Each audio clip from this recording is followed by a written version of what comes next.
lines of script for learning English, focusing on self-introductions. Ooh. Okay, so let's unpack this a bit. The source, it presents this method, right, for how to introduce yourself confidently in English. Calls it a smart and simple way. Okay. So our mission really is to dissect this, to figure out, what are the core bits that make it genuinely effective for you, especially if you're aiming to make those first introductions feel, well, confident. Yeah, and what's quite fascinating here is how these interactions, which seem really basic on the surface, like the example conversation they give in the source, how they offer this powerful blueprint, almost universal really, for communicating confidently. It does raise a key question though. What are the fundamental things this source highlights for mastering those initial English intros? And maybe more importantly, why do they work so well? What makes them so effective? Good question. And to show this, the source gives us this great little example conversation Okay. between Rahul and Neha. It kicks off. Rahul says, "Hi, my name is Rahul. What's your name?" And Neha comes back with, "Hello, I'm Neha. Nice to meet you, Rahul."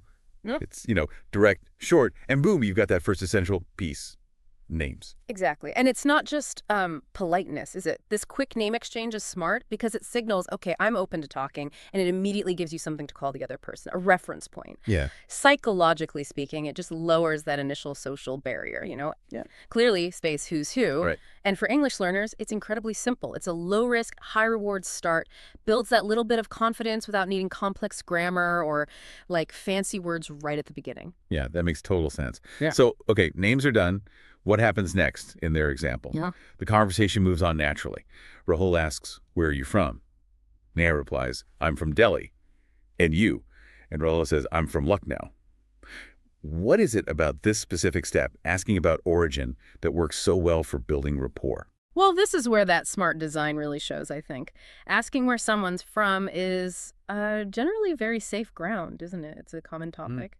Standard small talk? Right. It lets you explore background a little, but without getting too personal, certainly not too quickly. It just feels like a natural next step. It helps you maybe find shared experiences or at least understand a bit more context about the person. Like where they fit geographically or culturally, perhaps. Precisely. It broadens the connection beyond just the name. It lays down a bit more foundation for, maybe a deeper chat later. Okay, got it. And then this is where it often goes in first meetings, isn't it? They move on to what people do. Neha asks, "What do you do?" Rahul answers, "I'm a student. I study engineering." And then Neha shares her bit. "That's great. I'm working in a private company." So why is this "what do you do" question placed here? Why is it strategic in this smart and simple approach? This piece serves as a really efficient way to find potentially more common ground, or at least understand the person's world a bit better. More efficient than just general chit-chat. I'd say so, yes. Unlike just talking about the weather, asking about work or studies can quickly reveal shared interests, maybe professional connections, even potential hobbies sometimes. It gives you a quick snapshot into someone's daily life, maybe their purpose or passion.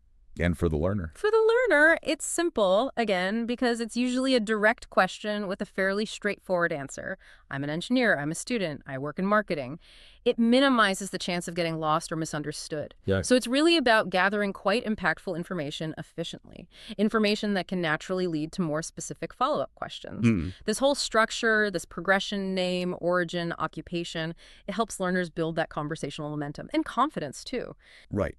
So pulling this all together for you listening, what does it really mean?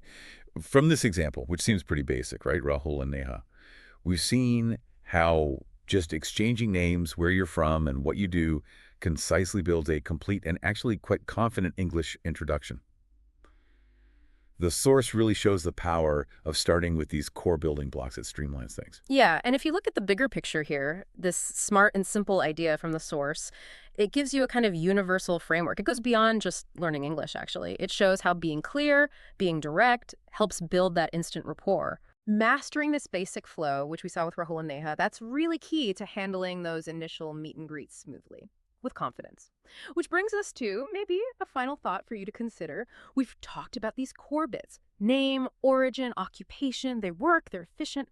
But thinking beyond that, how could you, within this simple structure, subtly add maybe a personal interest or just a unique little detail, something to make your introduction even more memorable, more authentically you, but without, overcomplicating it or overwhelming the person you just met? How might you tweak it just slightly?